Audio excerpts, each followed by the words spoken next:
A CNN investigation is raising new questions about the deadly bombing during the chaotic U.S. withdrawal from Afghanistan. Remember, some 13 American troops and about 170 Afghans were killed in August 2021. And for years, the Pentagon has insisted a single explosion from an ISIS suicide bomber was to blame. But CNN has obtained never-before-released video. It shows that there was far more gunfire than what officials have ever admitted.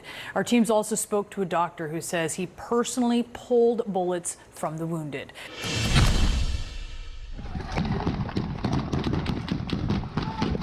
Are you guys in the right state of mind? Let's go. This video, not fully seen in public before, reveals brutal facts long denied by the US military.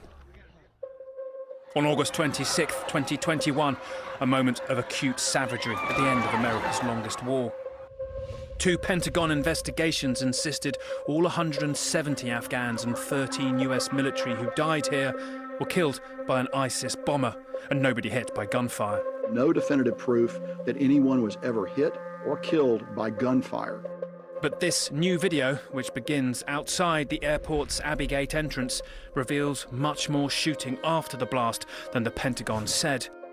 Combined with new accounts to CNN of Marines opening fire and gunshot injuries in Afghan civilians, it challenges the rigour and reliability of the two Pentagon investigations that declared no Afghan civilians were shot dead in the chaotic aftermath. The bomb detonates. The footage then stops and picks up 3 seconds later. You good? You good? Right here. Right here. All right. Hey. I got that on film, dude. They're breaking through. Is that all right, guys? Hey. Get out, real security. Many Marines here were young, some on their first deployment. The gunfire starts. They run for cover. This long burst is about 17 shots, bringing us a total of 20. We're tallying shots fired and episodes of fire based on 2 forensic analyses on screen.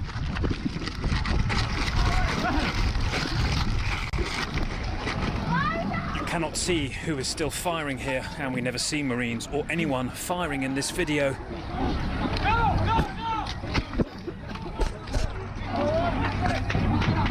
Short, controlled bursts in isolation.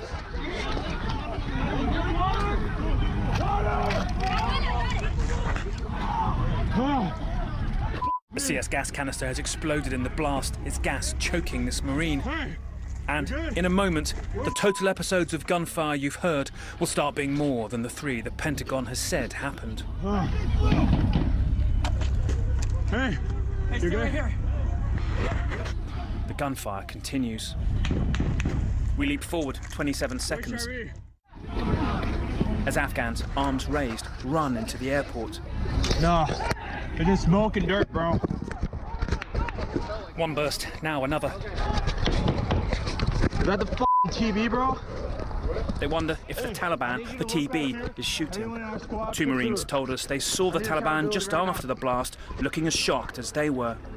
Multiple Marines we spoke to who were there said they felt they were under fire. But the Pentagon has insisted for 2 years no militant gunmen opened fire here. They've said the only shots fired here were 2 bursts by US Marines and 1 from UK troops. Once in a big burst from a nearby tower. All bursts near simultaneous.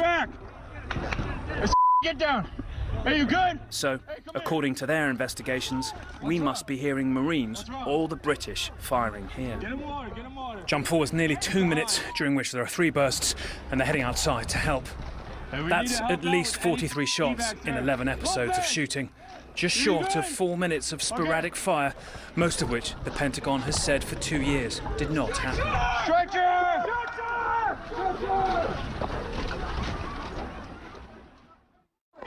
This is how terrifying it was for Afghans outside minutes after the blast. So who was shooting? For the first time, a Marine eyewitness has come forward and told CNN the first big burst of gunfire at the start of the GoPro video you just saw came from where US Marines were standing near the blast site. We're using a different voice to hide his identity as he fears reprisals for describing the gunfire. It was multiple. There's no doubt about that. It wasn't onesies and twosies. It was a mass volume of gunfire. Down towards the Abbey Gate sniper tower, from roughly an area not too far away from where the blast had gone off. That's where you heard the shooting emanate from. It would have been around that area, yes. And there were US Marines, right? This was likely emanating from Marines on the ground. Yes. You think they fired into the crowd? I couldn't tell you for certain. But they wouldn't have fired into the air, right? No, they would not have fired into the air. Because you had a specific no warning shots order, right? It wasn't a direct order, but it was a common understanding. No warning shots. These are kids. They're young, and they've only been taught what they've been taught. Some of these kids have been with the unit for quite literally 2-3 months prior to deployment. We spoke to over 10 other Marines anonymously about gunfire. Some felt they were shot at. A couple even said they saw a gunman, but 2 others stand out who we were unable to reach ourselves. Both injured, both admitting some memories were fuzzy, but one clear he heard orders to fire, the other that he opened fire himself. I see my platoon sergeant walk past us saying, "Get back on that wall and shoot back at those motherfuckers." So I'm like, oh, we're in a gunfight too. Like, all I hear is ringing and flashes going on, and then I start hearing snaps.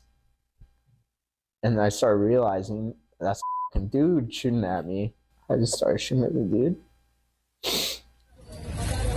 Sort of the Afghans themselves, 170 of whom died. The Pentagon has insisted all injuries and deaths were from the bomb and its ball bearings.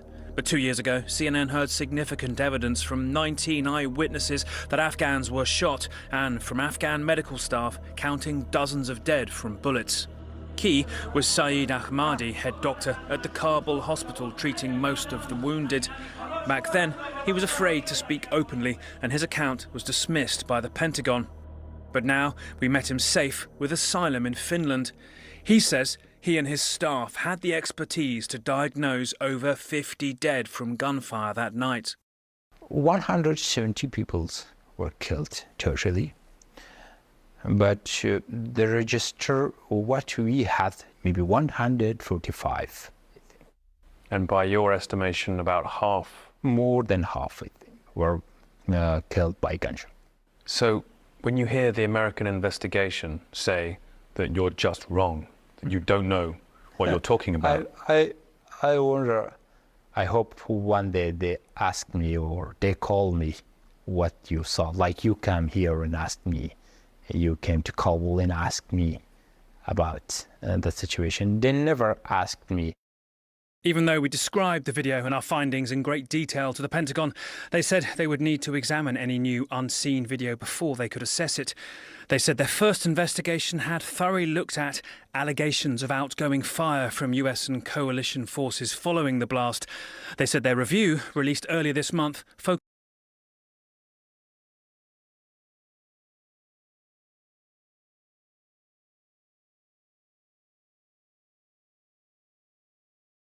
fire, but the bomber and events leading up to the blast, but found no new evidence of a complex attack and uncovered no new assertions of outgoing fire, having no materialistic impact on the original investigation. Investigators have also not interviewed any Afghans for their reports, the Pentagon said, leaving the question of how hungry for the truth are they. And we have CNN's Nick Payton-Walsh joining us from London. I mean, stunning that they didn't ask those very simple questions of people that you were able to ask questions of there, Nick. What happens next? Yeah, indeed, from an Afghan doctor who said to me he'd be willing to talk to Pentagon investigators had they reached out to him. Remember, we are talking about medical staff in Afghanistan, backed up by medical reports, talking about over 70 dead after that incident from what they said was gunfire shots. Now, that's key. Also key to this is the reaction of the families of the 13 US service members who died. They have already at times expressed their dissatisfaction at the official Pentagon narrative. And we've also just heard heard in the last hours on X.com from Republican Congressman from Florida, Mike Waltz. He actually said that 2.5 years have passed and now new questions are still emerging about the Abbey Gate bombing. He says, I was just briefed last week on the second investigation into the bombing and was told the opposite of this reporting. He's referencing our report there. He says, my heart breaks for the 13 Gold Star members who can't get closure or accountability on this tragedy. And that's ultimately what we're talking about here, that the grieving process, palpable, at times public amongst those who survived or those who lost people in this, Afghan as well, is hampered by the truth, it seems, not quite having been laid bare yet. We do know that the Pentagon are in possession of video. They've put that out in a Freedom of Information Act request. The fact that it's been viewed by the generals in charge was acknowledged during a congressional briefing. So the Pentagon probably know more about this than they've made public in terms of video. The ultimate question is, why is that not more transparently being dealt with throughout these entire 2 years of investigations? Back to you.